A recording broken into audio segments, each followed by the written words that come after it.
Welcome to day 2 of the 12 days of whiskey. I'm joined, as always, by Mr. Luke John. Konnichiwa. And on day 1, we tasted the single malt from Hicks and Healy, which was the first distillery to start producing whiskey in England in over 100 years. Though Hicks and Healy were the first to start making the whiskey, they weren't the first to release whiskey, because their first release was 7-year-old in 2011. That accolade is held by the distillery that we're looking at today, the aptly named English Distillery in Norfolk. Which is this lovely little number right here. So in 2005, James Nelstrop, fantastic Yorkshire surname, by the way, I must add, decided to make a lifelong dream a reality and submitted planning application for England's first purpose-built whiskey distillery in over 100 years. So they drafted in a reputable and well-known figure from the Isle of Islay, Mr. Ian Henderson, formerly of Lafroig, and he kind of led the distillery through the first phases of whiskey production. Sadly, Mr. Nelstrop died back in 2014 and left it over to his son, so a great family run, not a huge corporation that we see elsewhere, i.e. Scotland. So, yeah, that's where we are with the English, and yeah, I'll pass it back to you. Yeah, so they started, as we said, in 2005. Their first release was in 2009. I think it was a whiskey that was about 3.5 years of age, so it's surpassed the 3 years and 1 day to become whiskey, and therefore it became the first whiskey that was released, English whiskey that was released in over 100 years, 100 plus years at that stage. They're not huge. They have a capacity of about 1,800 litres, but what I do like is they do have a nice variety of different whiskies that they've got. So what we have here is their virgin oak that has been aged for 6 years. Now, important part here is we're not going to have many age statements, as we said in part one, day one.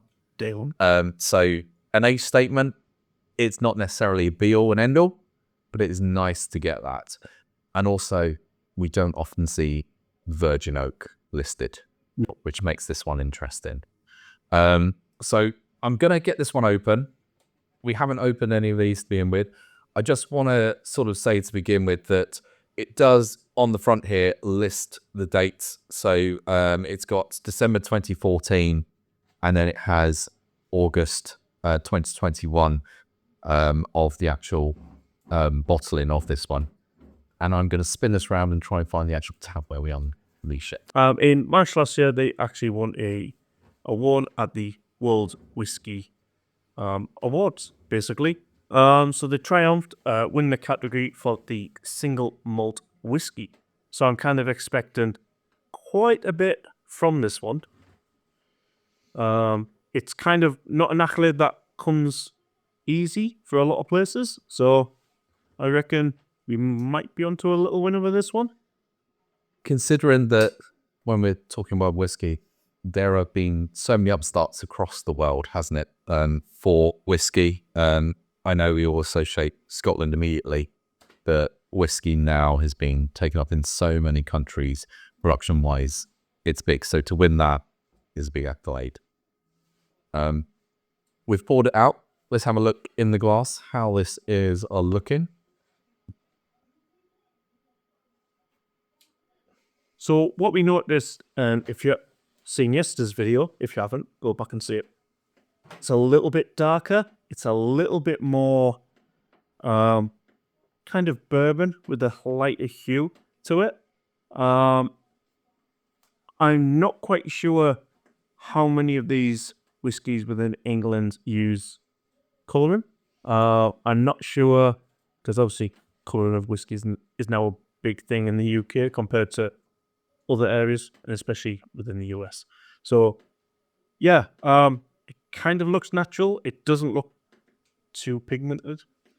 I think all of the ones we're potentially going with, and I don't want to stretch that too far, I think most of them state that they're not adding any colouring.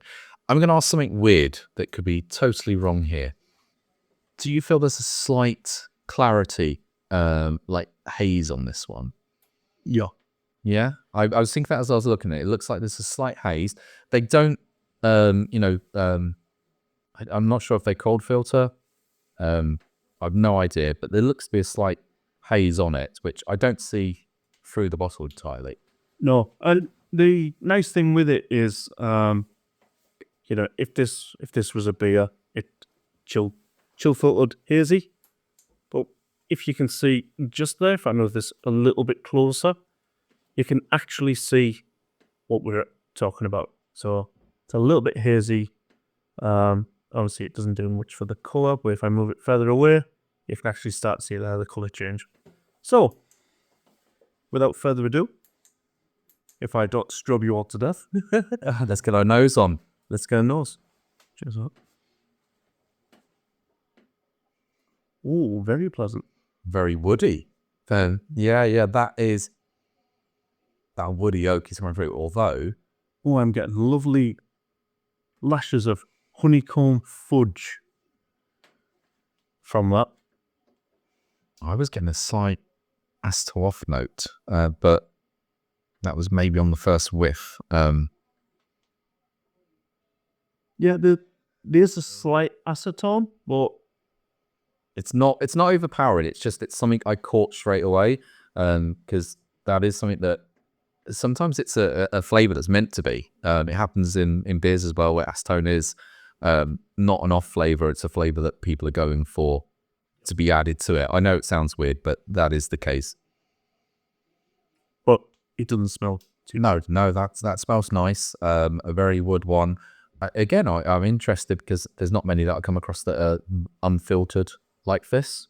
But yeah, interesting. Yep. Do you too? Cheers, not cheers, huh?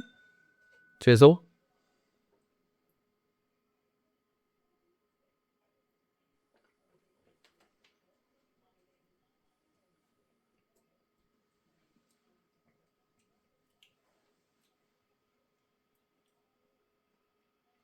It's a slow, gradual heat riser on it, but it's not a Birmingham heat. It rises slightly at the front of the tongue, drops off. Admittedly, I'm just getting the oaky woodness, a bit of spiciness, not much else from it, but I'm going to trust your palate more with this. Yes. So, so there is a sweetness. There is a little bit of honey, a little bit of clove. But the kind of what we've talked about, if you've seen our previous ones, last year, is that bourbon effect. So you kind of get the pepperiness and the slight so obviously this is a 6-year-old virgin oak. It's still relatively young, and that's what we're picking up. So it's kind of got a bourbon-esque feel to it, which if you like an American bourbon, I reckon you'd really love this as an introduction to whiskey. Yeah. So, just to say, waiting for it to come round, I think I'm just double checking, 46%, which is, again, a decent ABV. It's not cask strength. 46 is within limits of what I would classify as, standard whiskey production levels. 40 to 46 and a half normally I would classify. Once it starts going over, you're moving towards the higher ones, but it is on the higher edge of your commercial whiskies that would be out there.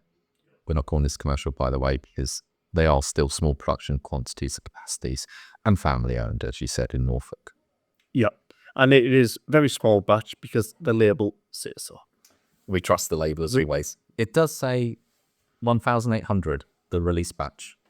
There we go. Yeah. So, as in yesterday's video, we will go for a second taste before we then add a pipette of water. So, let's go for a second. Yeah.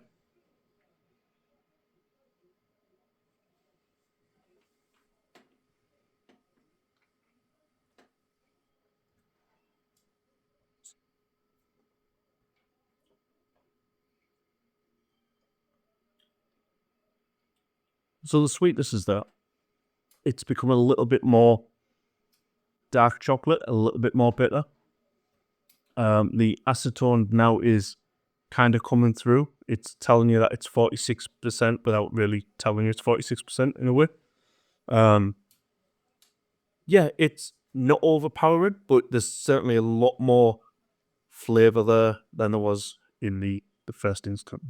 Yeah, I get a lot more of that. I'm going to call it spice, although I know we're saying pepper, but it's not as peppery as a bourbon. But there's a lot more spice at the front of the tongue.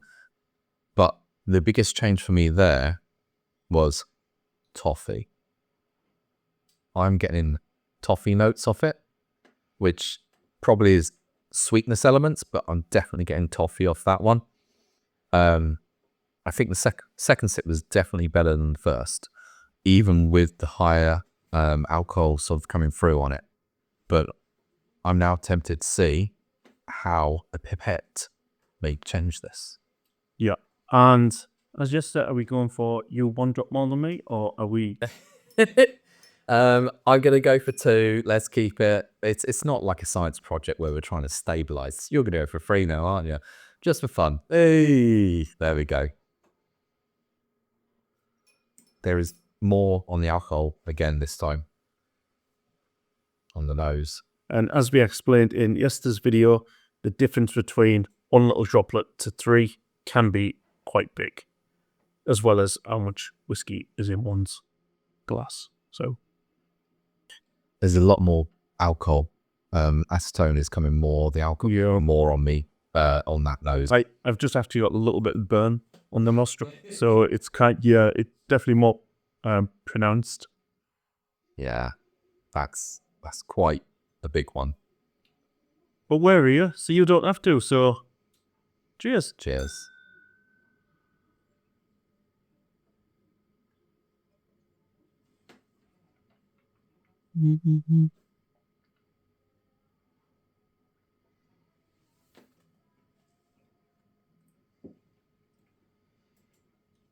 So for me, the heat isn't as much there. However, the texture's become a little bit more oily.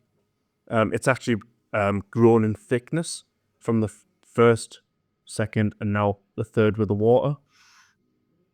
It isn't bad. It's just I'm not sure water really does it too much justice. I think the water for me brought out more of the bourbon pepper. And that isn't always a note that I'm looking for. I like its virgin oak. It's something that we're trying. But I do think it's verging more towards a bourbon because it's virgin oak and it is picking up more of those pepper notes, especially with that water release. And I preferred it without the water. When I added water, I felt it push that pepper element too far. I did feel the, not mouthfeel quality, but the actual after flavor with the pepperness rolling over was in this one.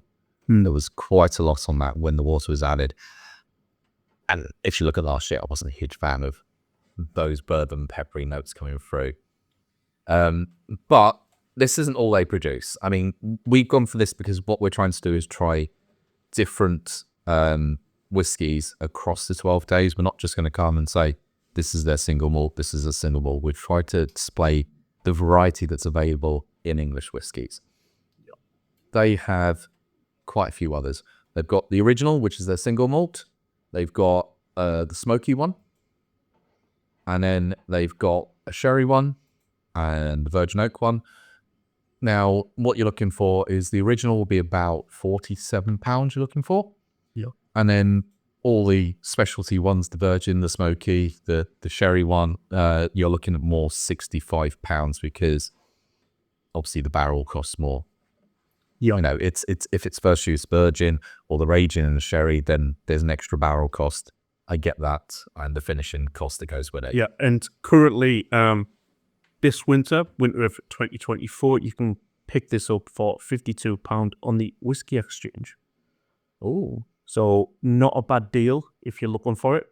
I definitely think it's well worth a buy, considering there is a lot more rubbish brands for around about a similar price range. I would chime in there and say, if you are a bourbon fan and you do like those peppery notes that comes with it, this is a good one to go for a single malt for English whiskey. You can get those peppery notes out of it. If you're not into peppery notes, then check out their single malt, which I say for an English small batch produced one where we're looking at £47, that's not a bad price either. Yeah.